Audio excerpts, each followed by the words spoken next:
अब जैसे नया साल स्टार्ट हो गया 2024, इस 24 में तुम सबके फ्यूचर में बहुत कुछ बदल सकता है।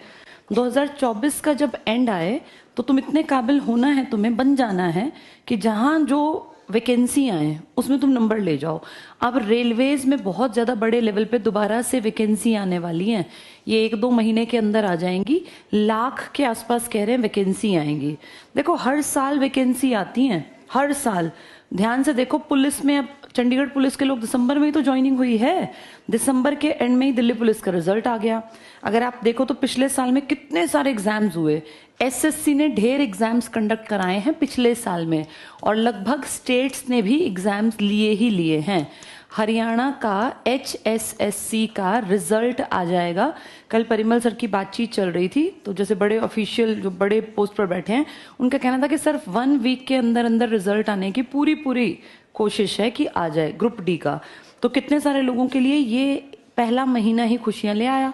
जिनके घर में कुछ भी नहीं है उनको कुछ भी मिल जाए। अगर 25,000 की नौकरी भी परमानेंट हाथ में आ जाए ना, तो आपको एक डर खत्म हो जाता है कि आगे क्या होगा। तैयारी करते रहो, आगे बढ़ते रहो। आपको पता है ये ग्रुप सी के और जो एग्जाम्स होने वाले हैं उनका वो लग गई लाइन लिस्ट में कि भाई अब ये एग्जाम्स होंगे। तो एग्जाम्स ढेरों हैं, बस प्रॉब्लम क्या है, हम तैयारी नहीं करते। अभी आपके सामने मैंने बताया था DSSB में वैकेंसी आ गई हैं। अब 9 तारीख से 9 जनवरी से वो फॉर्म्स फिल करने स्टार्ट करेंगे। तो अगर चारों तरफ ध्यान से देखो तो वैकेंसी बहुत हैं, बस प्रॉब्लम क्या है, एक तो फॉर्म्स नहीं भरते लोग और एक टाइम पे तैयारी नहीं करते। अब यूपी पुलिस में बड़े लेवल पर वैकेंसी हैं, 60,000 प्लस है ना शायद वैकेंसी। तो ये सोचो, दिल्ली पुलिस में अब पेपर हुआ है, रिजल्ट आया। चंडीगढ़ पुलिस की अब दिसंबर में ज्वाइनिंग हुई। अब यूपी पुलिस में 60,000 प्लस वैकेंसी हैं, हरियाणा पुलिस में 6,000 प्लस वैकेंसी आएंगी। यानी चारों तरफ अगर देखें तो पुलिस में भी काम चल रहा है, टीचिंग में काम चल रहा है, क्लरिकल में काम चल रहा है, ग्रुप डी में काम चल रहा है। यानी हर लेवल के पेपर हो रहे हैं। बस दिक्कत, हम तैयारी नहीं कर रहे, हम उतनी अच्छी तैयारी नहीं कर पा रहे कि भैया हम पास हो जाएं। अब उतनी अच्छी तैयारी के लिए क्या करें, अपनी कमांड बना लो, बेसिक सब्जेक्ट सब उठा के। मैथ्स को बहुत अच्छा कर लो, रीजनिंग को, जीके में 2 चीजें मेन होती हैं, एक SST का पोर्शन और एक साइंस का। एक चीज कहलाती है करंट अफेयर्स, ये तो टाइम टू टाइम बदलते हैं, बढ़ते हैं, घटते हैं, तभी पढ़ने चाहिए। ये ऐसी चीज नहीं है कि भाई एक बार तैयार की और हो गई है, तो तब पढ़ते रहो, रोज अखबारों पे नजर रखो। एक अपनी लैंग्वेजेस पे काम कर लो, इंग्लिश और थोड़ी सी हिंदी। और एक आजकल तुम देखते हो हर एग्जाम में कंप्यूटर्स के भी 2, 4, 5 क्वेश्चंस आ जाते हैं, 7, 8 तक भी आ जाते हैं। ये बेसिक है बेटा, जिसको नौकरी चाहिए ना उसे इतनी चीजें तैयार करनी पड़ेंगी। हाथ पे हाथ रख के बैठे रहोगे तो जैसे 23 गया ऐसे 24 भी जाएगा। तुम लोग तो बिल्कुल नए आए हो पढ़ने में, 2 महीने, 1.5 महीने, 3 महीने तुम्हारे पास अभी टाइम है, लेकिन इस टाइम की कीमत को समझ लेना। ऐसा ना हो 24 निकाल के तुम्हें समझ में आए। अब ये जनवरी चल रहा है तो स्टार्टिंग आज 2 ही तारीख है।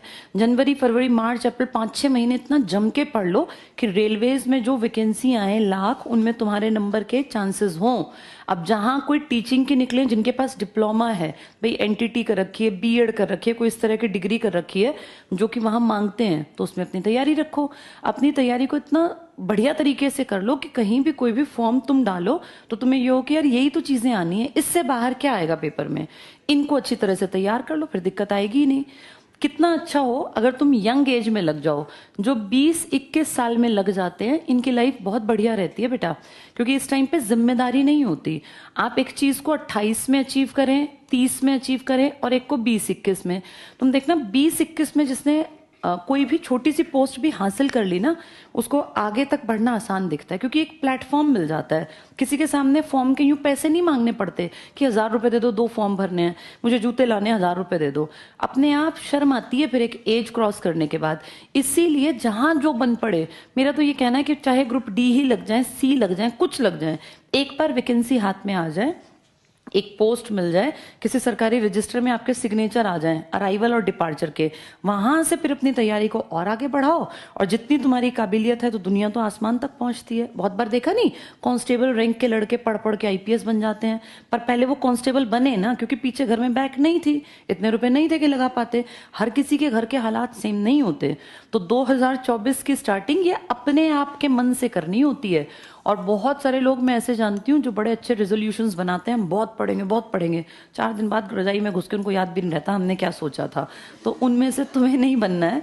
डेली पढ़ो, एक टाइम सेट कर लो, भाई रोज के हमें 4 घंटे निकालने हैं यहाँ से अलग। ये तो पढ़ाई क्लासरूम है, इसमें तो तुम बुत की तरह बैठे रहते हो। हम ही तो बोलते हैं तुम्हारी अपनी पढ़ाई है, तुम घर जाके कितना पढ़ते हो।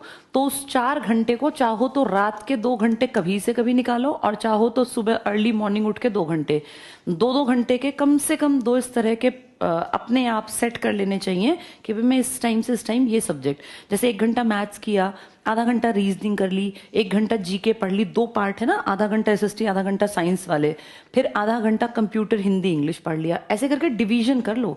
ये तुमसे बेहतर कोई नहीं कर सकता। मुझे नहीं पता तुम किस टाइप के, जैसे कुछ लोगों की प्रकृति होती है रात तक पढ़ सकते हैं, उनको रात में लेट नाइट कितना ही पढ़ा लो वो सुबह नहीं उठ सकते। कईयों की प्रकृति उनको रात में नींद आएगी आएगी, 9 बजते ही लटके आने लगते हैं, वो सुबह उठे। अब तुम कहोगे जी हमें तो रात में भी नींद आती है, सुबह भी तो तुम्हारा कुछ नहीं होगा। ये तुम्हें देखना पड़ेगा।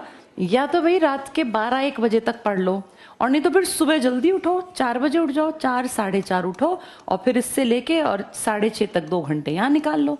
नहीं तो अपने 11 से और 1 बजे तक ये पढ़ो। ये तो हर किसी को अपना देखना है ना, हर किसी की प्रकृति अलग होती है।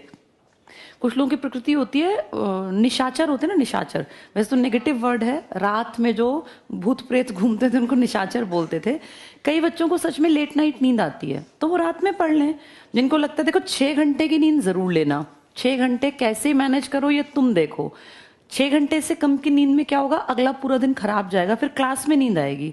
ऐसा ना हो कि हम 2 घंटे पढ़ के फिर बैठे रहे, ऐसा नहीं होगा। 6 घंटे की नींद लेनी है। उस टाइम को सेट तुम अपने हिसाब से करो, क्योंकि हर किसी के घर के हालात अलग होते हैं। कईयों के घर में पढ़ने का रूम नहीं होगा पर्सनल, उनको सबके हिसाब से मैनेज करना पड़ेगा।